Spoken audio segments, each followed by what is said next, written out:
Single minute can change your mindset. A single book can spark a lifetime of change. 1 นาทีอาจเปลี่ยนความคิดและ1 เล่มอาจเปลี่ยนทั้งชีวิตของคุณนี่คือในนาที Podcast แนะนำหนังสือดีๆเพื่อให้คุณเก่งขึ้นวันละนิดมาเปิดโลกความคิดเปิดรับความรู้ใหม่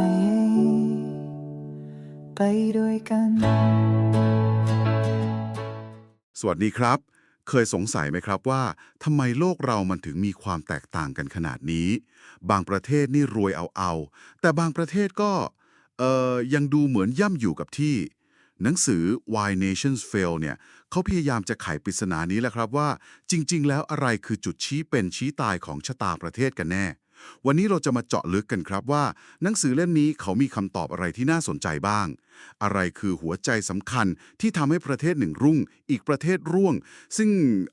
ผู้เขียนเขาบอกว่ามันไม่ใช่แค่เรื่องภูมิศาสตร์ วัฒนธรรม หรือว่าผู้นำฉลาดหรือไม่ฉลาดอย่างที่หลายคนอาจจะเคยคิดนะครับ ใช่เลยค่ะ หัวใจหลักที่หนังสือเน้นมากๆเลยก็คือเรื่องของสถาบันหรือ institutions เนี่ยแหละค่ะ ซึ่งเขาแบ่งสถาบันหลักๆไว้เป็น2 ขั้วใหญ่ๆเลยนะคะ คือแบบเปิดให้มีส่วนร่วมหรือ inclusive กับอีกแบบคือเน้นการสกัดทรัพยากรหรือ extractive ค่ะ ทั้งในมิติการเมืองแล้วก็เศรษฐกิจเลย สถาบันแบบสกัดทรัพยากร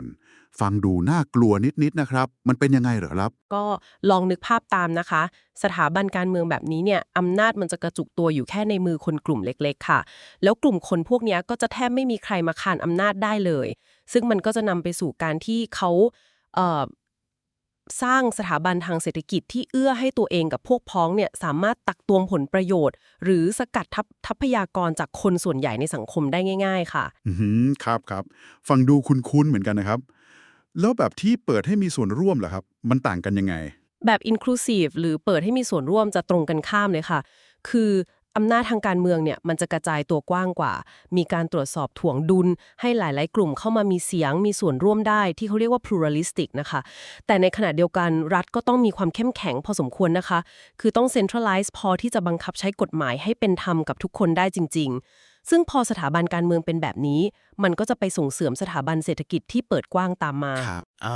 ครับ เช่น การคุ้มครองกรรมสิทธิ์ในทรัพย์สินที่มั่นคง กฎกติกาการแข่งขันที่มันเท่าเทียมกัน แล้วก็ส่งเสริมการลงทุน การศึกษา หรือพวกนวัตกรรม เทคโนโลยีใหม่ๆ ค่ะ พอพูดถึงตัวอย่างในหนังสือแล้วเห็นภาพชัดเลยครับ อย่างเรื่องเมืองโนกาเลสที่อยู่ติดกันเลย คนก็วัฒนธรรม ภูมิหลังคล้ายๆกัน แต่พอมีเส้นพรมแดนสหรัฐเม็กซิโกมาขีดแบ่งปุ๊บ สถาบันมันต่างกัน ชีวิตคนสองฝั่งนี้ โอ้โห ฟ้ากับเหวเลยนะครับ ใช่ค่ะ หรือการเปรียบเทียบเกาหลีเหนือกับเกาหลีใต้ อันนั้นก็ชัดมาก เนาะที่เคยเป็นประเทศเดียวกันแท้ๆ แต่พอแยกกันเดินคนละเส้นทางสถาบัน หลังสงครามโลกครั้งที่ 2 ความเจริญก็ทิ้งห่างกันไปไกลลิบเลย หรือถ้ามองย้อนไปไกลกว่านนั้น อย่างยุคอาณานิคม การล่าอาณานิคมของสเปนในอเมริกาใต้ ที่เน้นสกัดทรัพยากร อย่างเหมืองเงินโปโตซี หรือระบบเอนโคเมเนียดาที่ให้สิทธิควบคุมแรงงานทรัพยากรแบบเข้มข้น ใช่ค่ะ นั่นคือตัวอย่างชัดๆ ของการวางรากฐานสถาบันแบบ extractive ซึ่งมันส่งผลระยะยาวมาจนถึงปัจจุบันเลย ซึ่งมันต่างจากอาณานิคมในอเมริกาเหนือ ที่ถึงแม้ตอนแรกจะลำบากยากเข็ญกว่า แต่ด้วยปัจจัยหลายๆ อย่าง สุดท้ายมันกลับพัฒนาไปสู่สถาบันที่เปิดกว้างกว่าได้ในระยะยาวค่ะ มีอีกประเด็นที่น่าสนใจมากในหนังสือคือเรื่องการทำลายล้างอย่างสร้างสรรค์ หรือ creative destruction อันนี้มันเกี่ยวกับเรื่องสถาบันยังไงครับ อ๋อ อันนี้น่าสนใจมากค่ะ คือชนชั้นนำที่กุมอำนาจภายใต้สถาบันแบบสกัดทรัพยากรเนี่ย เขาจะกลัวกระบวนการนี้มากๆ กลัวทำไมครับ การทำลายล้างอย่างสร้างสรรค์ฟังดูเหมือนจะดี เพราะว่าเทคโนโลยีใหม่ๆ หรือวิธีการทำธุรกิจแบบใหม่ๆ ที่มันเกิดขึ้นเนี่ยค่ะ มันอาจจะเข้ามาทำลายความได้เปรียบเดิมของพวกเขา ทั้งความได้เปรียบทางเศรษฐกิจแล้วก็อำนาจทางการเมืองด้วย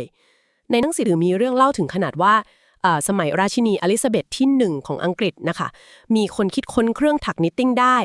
แต่พระองค์กลับปฏิเสธคำขอสิทธิบัตรเพราะกลัวว่ามันจะกระทบช่างถักมือ แล้วทำให้คนตกงาน ก่อความไม่สงบทางการเมืองได้ค่ะ โอ้โห คิดไปถึงขนาดนั้นเลยเหรอครับ กลัวการเปลี่ยนแปลงมาก ใช่ค่ะ แต่พอมาในอังกฤษยุคหลังการปฏิวัติอันรุ่งโรจน์ Glorious Revolution ที่อำนาจของรัฐสภามันเข้มแข็งขึ้นสถาบันมันเปิดกว้างมากขึ้นการเกิดนวัตกรรมมันก็ง่ายขึ้นคนที่มีไอเดียมีความสามารถแม้จะไม่ได้มาจากชนชั้นสูงก็มีโอกาสสร้างสรรค์สิ่งใหม่ๆได้มากขึ้นครับซึ่งมันตรงข้ามกับบางระบอบอย่างเช่นจักรวรรดิออตโตมันที่จำกัดการใช้แท่นพิมพ์หรือรัสเซียในยุคซาร์ที่ตอนนั้นก็ขัดขวางไม่อยากให้มีการสร้างทางรถไฟเพราะเขากลัวว่าสิ่งเหล่านี้มันจะเปลี่ยนแปลงสังคมแล้วก็กระทบอำนาจเดิมของพวกเขานั่นเองค่ะแต่หนังสือก็ชี้ให้เห็นเหมือนกันนะครับว่าประเทศที่ใช้สถาบันแบบสกัดทรัพยากรก็อาจจะเติบโตทางเศรษฐกิจได้เหมือนกันในบางช่วงอย่างเช่นสหภาพโซเวียตสมัยก่อนเป็นไปได้ค่ะแต่ว่าการเติบโตแบบนั้นมักจะไม่ยั่งยืนมันไม่ได้มาจากการสร้างนวัตกรรมใหม่ๆอย่างต่อเนื่องแต่มาจากการบังคับโยกย้ายทรัพยากรที่มีอยู่แล้วหรือว่าเอาเทคโนโลยีที่คนอื่นคิดค้นไว้แล้วมาปรับใช้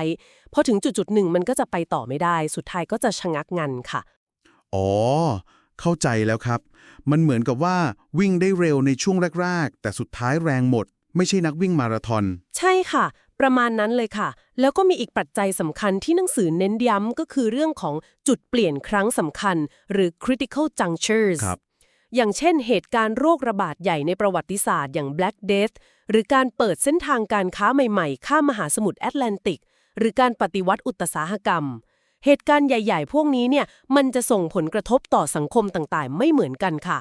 ขึ้นอยู่กับความแตกต่างเล็กๆทางสถาบันหรือ small differences in institutions ที่แต่ละสังคมมีอยู่เดิมก่อนเกิดเหตุการณ์นั้น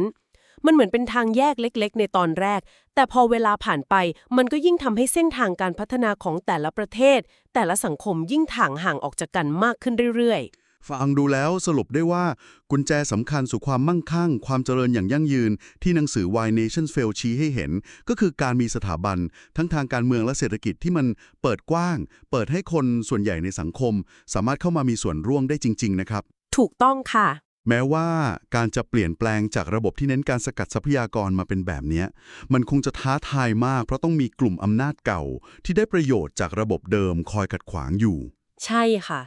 มันเป็นความท้าทายที่ใหญ่มากจริงๆและนี่ก็อาจจะเป็นประเด็นทิ้งท้ายให้เราได้กลับไปคิดกันต่อนะคะคือ